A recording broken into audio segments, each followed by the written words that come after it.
Donald Trump तो अपने 4 साल का कार्यकाल पूरा कर मजे से रिटायरमेंट एंजॉय करने के लिए चले जाएंगे, लेकिन उससे पहले ऐसा लगता है कि यह इंसान अमेरिका के लिए चाइना से भी ज्यादा दुश्मन खड़े कर जाएगा। अगर दुश्मन नहीं भी हो, लेकिन अब ऐसा लग रहा है कि डोनाल्ड ट्रंप की हरकतों को देखकर दुनिया के देश चाइना के साथ डील करने में ज्यादा कंफर्टेबल होंगे बजाय इसके कि वो अमेरिका के साथ डील करें।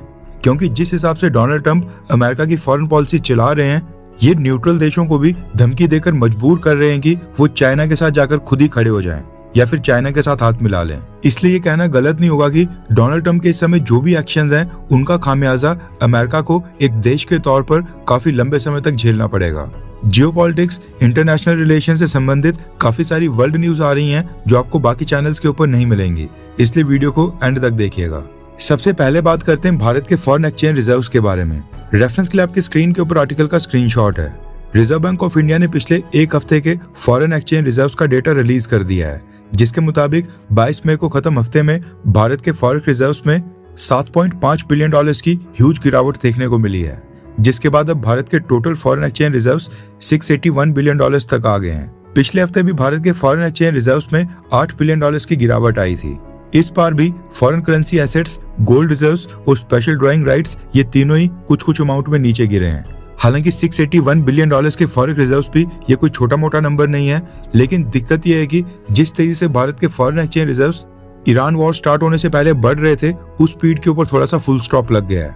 इस साल 27 फरवरी को भारत के फॉरेक्स रिजर्व्स ने ऑल टाइम हाई $728 बिलियन का मार्क टच किया था, लेकिन नेक्स्ट डे 28 फरवरी को ईरान अमेरिका वॉर स्टार्ट हो गया और अब भारत के फॉरेक्स रिजर्व्स $728 बिलियन से गिरते गिरते $681 बिलियन तक आ गए हैं। इसके साथ ही इंडियन रुपीस की बात करें तो वीडियो रिकॉर्ड करते समय एक $1 के मुकाबले इंडियन रुपीस की वैल्यू 94.99 पैसे चल रही है। नेक्स्ट अपडेट आ रही है स्ट्रेट ऑफ होर्मुज से। रेफरेंस के लिए आपकी स्क्रीन के ऊपर आर्टिकल का स्क्रीनशॉट है। न्यूज आ रही है कि निसोस कैरोस नाम का Marshall Island flagged crude oil tanker ship Strait of Hormuz cross करके भारत का क्रूड ऑयल लेकर भारत आ रहा है। न्यूज आ रही है कि इसने स्ट्रेट ऑफ होर्मुज को क्रॉस कर लिया है और ये 3 जून को विशाखापट्टनम पहुंच जाएगा।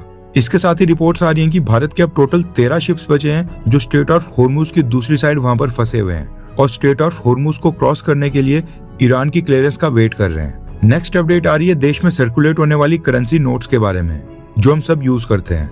रेफरेंस के लिए आपकी स्क्रीन के ऊपर आर्टिकल का स्क्रीनशॉट है। न्यूज आ रही है कि रिजर्व बैंक ऑफ इंडिया यानी कि आरबीआई अब भारत में प्लास्टिक यानी कि पॉलीमर नोट्स लाने की तैयारी कर रहा है, जो कि इससे पहले फॉरेन कंट्रीज में देखने को मिलते थे। रिपोर्ट्स के मुताबिक आरबीआई जल्दी एक पायलट प्रोजेक्ट शुरू कर सकता है, जिसके तहत लिमिटेड लेवल के ऊपर स्टार्टिंग में भारत में पॉलीमर नोट्स को अलग अलग हिस्सों में टेस्ट किया जाएगा। अगर ये एक्सपेरिमेंट सक्सेसफुल रहा तो आने वाले सालों में भारत के ट्रेडिशनल पेपर नोट्स को धीरे धीरे फेस आउट कर इनको पॉलीमर नोट से रिप्लेस किया जाएगा। अब आप में से कई सारे लोग सोच रहे होंगे कि जब आज भारत में यूपीआई, फोन पे और गूगल पे इतने ह्यूज लेवल के ऊपर ट्रांजैक्शंस हैंडल कर रहे हैं, डिजिटल ट्रांजैक्शंस लगातार बढ़ रही हैं, तो फिर नए नोट्स लाने की क्या जरूरत है। यहाँ पर सबसे इंटरेस्टिंग बात यह है कि डिजिटल पेमेंट्स तो भारत में लगातार बढ़ते जा रही हैं, लेकिन उसके साथ साथ भारत में करेंसी सर्कुलेशन में टोटल जितने भी नोट्स हैं वो भी लगातार बढ़ते जा रहे हैं। आरबीआई के डेटा के मुताबिक मार्केट में घूम रहा कैश 42 ट्रिलियन रुपीस से भी ज्यादा पहुंच चुका है और हर साल इसमें ग्रोथ देखने को मिल रही है। यानी भारत में कैश की डिमांड अभी भी खत्म नहीं हुई है और इसके खत्म होने के आसार भी नहीं लग रहे हैं। करेंसी नोट्स में आरबीआई के सामने सबसे बड़ी प्रॉब्लम पुराने और खराब नोट होते हैं। हर साल करोड़ों नोट्स फट जाते हैं, गंदे हो जाते हैं या सर्कुलेशन के लायक नहीं बचते हैं।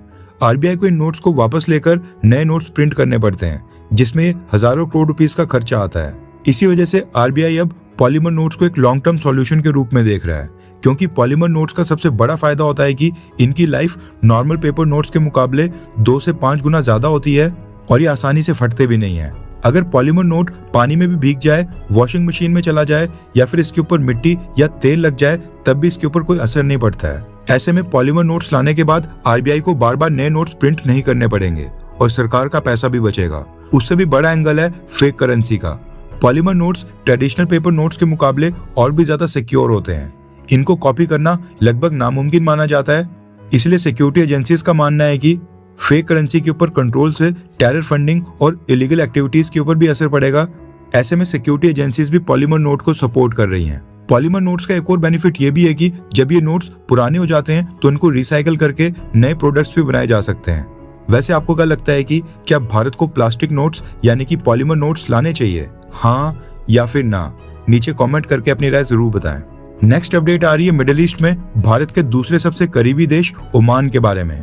यूनाइटेड अरब एमिरेट्स के बाद अगर मिडिल ईस्ट की गल्फ कंट्रीज में कोई और देश भारत का भरोसेमंद रहा है तो वो है ओमान, जिसको रिसेंटली डोनाल्ड ट्रंप ने हमला कर उड़ा देने की धमकी दी थी। रेफरेंस के लिए आपकी स्क्रीन के ऊपर आर्टिकल का स्क्रीनशॉट है। ओमान की तरफ से एक स्टेटमेंट आई है कि उसके ऊपर जो आरोप लगाए जा रहे हैं वो पूरी तरह से फेक हैं। ओमान ने कहा है कि ईरान के साथ मिलकर स्ट्रेट ऑफ होर्मुज से टोल फीस चार्ज करने से संबंधित वो कोई भी प्लान नहीं कर रहे हैं और ऐसा उनका कोई भी विचार नहीं है।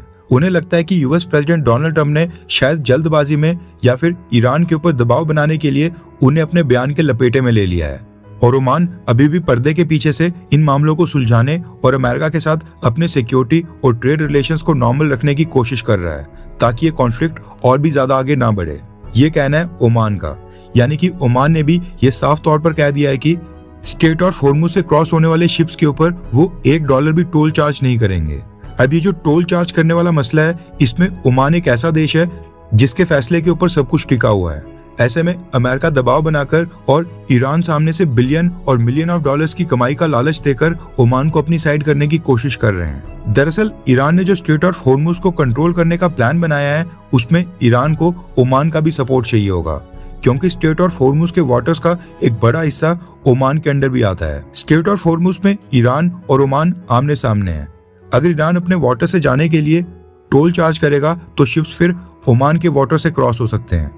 इसलिए ईरान ने ओमान को भी इस प्लान में शामिल किया था, ऑन बोर्ड लिया था और ओमान की अथॉरिटीज के साथ मिलकर एक प्लान बना रहा था कि कैसे वो दोनों देश मिलकर स्ट्रेट ऑफ होर्मुज को कंट्रोल कर यहाँ से क्रॉस होने वाले शिप्स को टोल चार्ज कर सकते हैं और यहाँ से जो मिलियन और बिलियन ऑफ डॉलर्स की कमाई होगी, इस पैसे को ईरान और ओमान ये दोनों देश आपस में शेयर कर लेंगे।